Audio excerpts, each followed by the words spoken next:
Hey y'all, Michelle here with My Designs in the Chaos, where it's our goal to develop, encourage, and grow your crafting talents and confidence. And this month, school is back in session. Crafters school, that is. And today we are talking all about weeding vinyl. I'm going to give you some tips and tricks to help make your weeding process super smooth on today's video in our Back to School Crafters Edition series.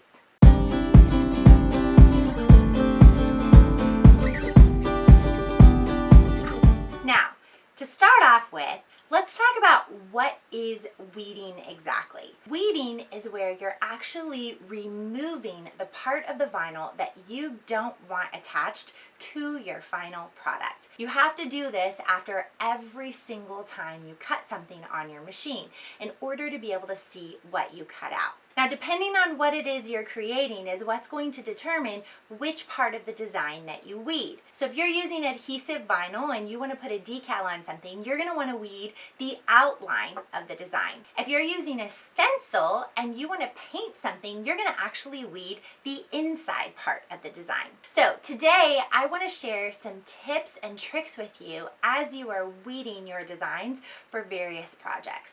Well, the first tip I have for you is some really good weeding tools. Because yes, sometimes I do just like to use my fingers, but sometimes it's really handy and helpful to have a really sharp point or something that you can actually utilize to pull out the tiny pieces of your design. So I have this cute little bag that I keep all of my weeding tools in because they kept running off around my house. So the first tool I have that I absolutely love, it looks like a dental pick, and it probably is a dental pick. It's super, super sharp on the end, and this is great to help me get the corner of that design started. So that's my first really necessary and favorite weeding tool that I have. Now, let me show you some of the other tools that I have in here. I also have a pair of tweezers in here. Now, I think that tweezers are also a really important tool. You want some tweezers that have a really sharp point on the end, because that way you can go in, you can grab, any of the little itty bitty pieces. They also can help you to hold down the dots of the eye when you're trying to pull the adhesive around them. And so really, really sharp pointed tweezers can be really helpful. The other thing that I absolutely love that I keep in my pack all the time is some kind of a scraper or flattening or burnishing tool. This is great to be able to help get bubbles out of transfer tape. It's great to help hold down as you're trying to pull something backwards, but one of these is definitely a staple in your weeding toolkit. Another thing that I have inside of my toolkit is I have a ruler. It's a little bitty, like just a measuring ruler. It's great if I'm trying to just quickly see how big something is so that I can make sure that I cut it to the appropriate size. And then a couple other things that I have in here on hand is I love to have a couple extras of the burnishing tools. I also love to have an extra pair of tweezers. These tweezers are nice because they have a little angle on them. And so since they're angled, they're really, really helpful to be able to pull certain things out of your design whenever you're trying to weed.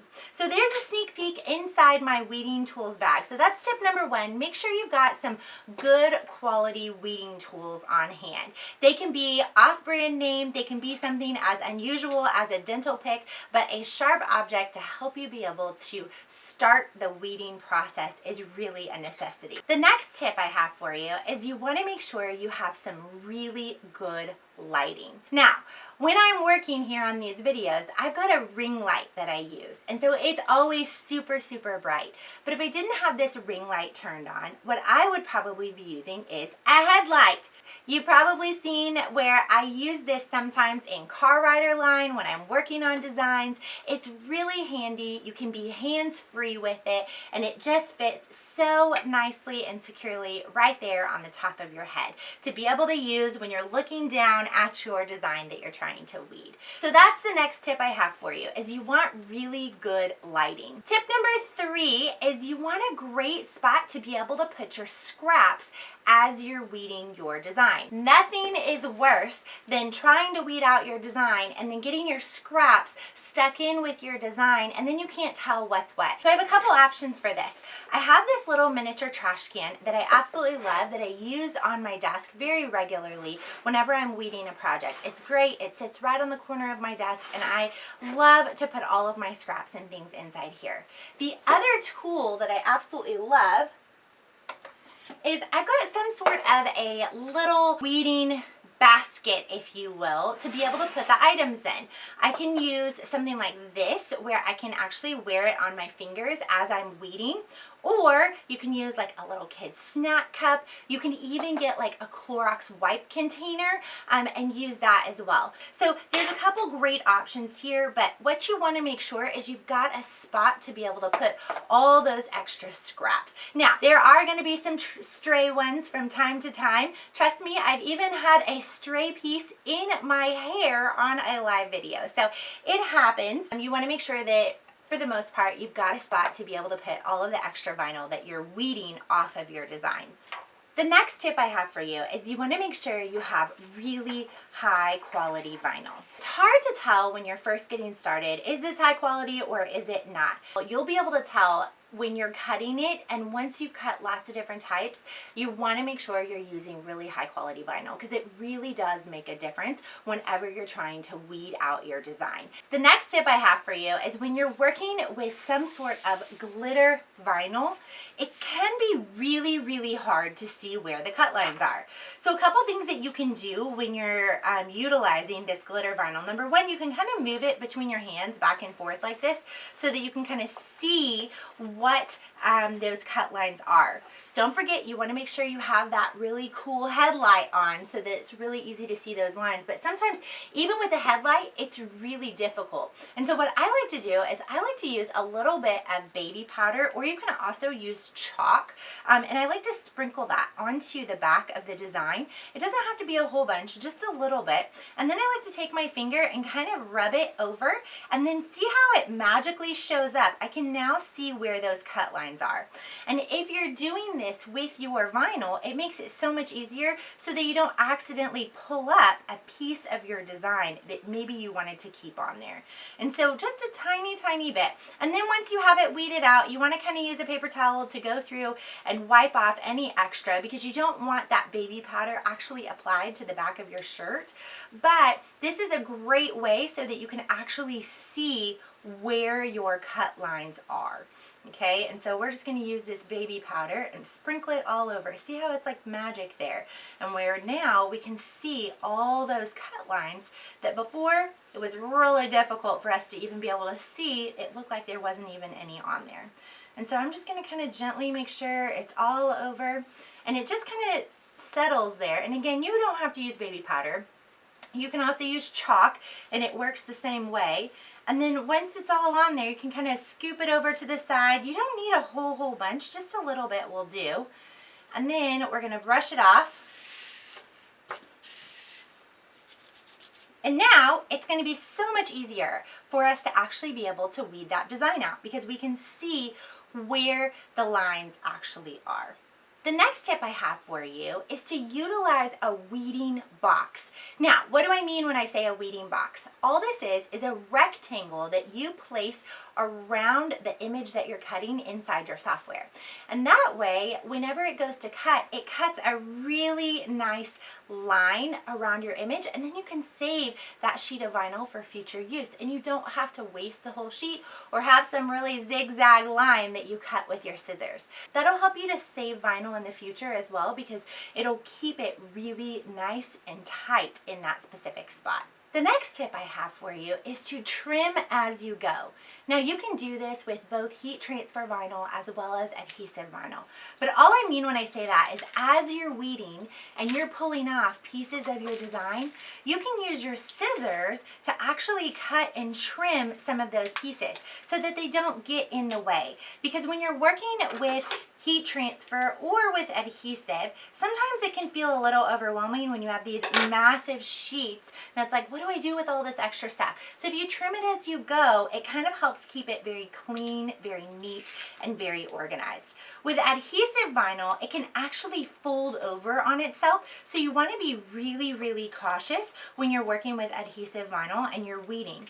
That's especially when it's a good time to trim things off, is because you don't want it to fold over and ruin your design. The next tip I have for you is something that we probably all always think about but never actually do. And it is where you jot down notes on your machine so that you know which cut settings work best for which different types of material. Now I know every machine comes with the standard, you can select which type of vinyl or which type of material and it'll give you the standard of what to cut it with. But I don't know about you, but sometimes my machine, she has a mind of her own. And so I like to be able to have all of my cut settings written down so I know exactly which ones will work with which materials. And you can put this on your machine in vinyl, or you can jot it down on a sticky note and just attach it to the top lid of your machine. And that way you always know the perfect cut setting, so that way when it comes to actually weeding out your design, it's not difficult because you've cut it properly. Because sometimes if you're struggling to weed, it could be because your machine didn't cut the vinyl enough. And so when you have all of those specific settings put down next to your machine, it makes it really, really easy and it makes for a really smooth cut.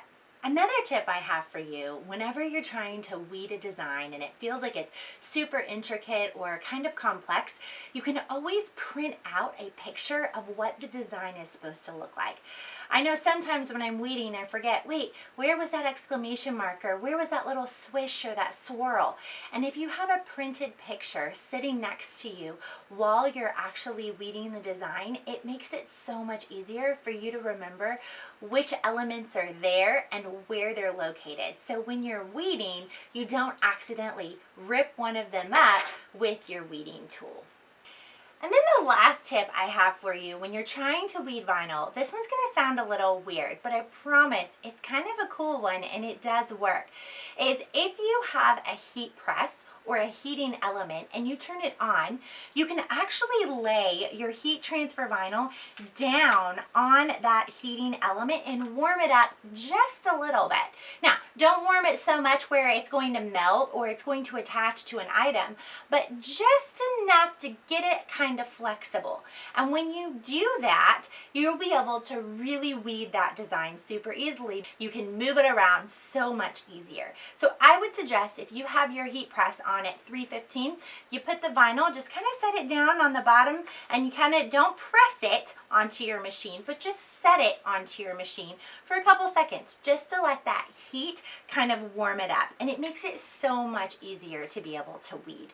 And don't forget, anytime you're weeding vinyl, my motto is slow and steady wins the race. Don't feel like you have to rush through to be able to get everything weeded out. When you take your time and you go slow, you're much more likely to find success whenever you're weeding out your design. Now, I would love to hear your best tip or trick for weeding any type of vinyl, either down below in the comments, or you can come connect with us over inside of our Facebook community. I would love to meet you and get to know you a little bit better. Until next time, I encourage you to stop just collecting supplies and start actually creating with them. And remember, there's no wrong way to craft. I'll see you back in class tomorrow. Bye.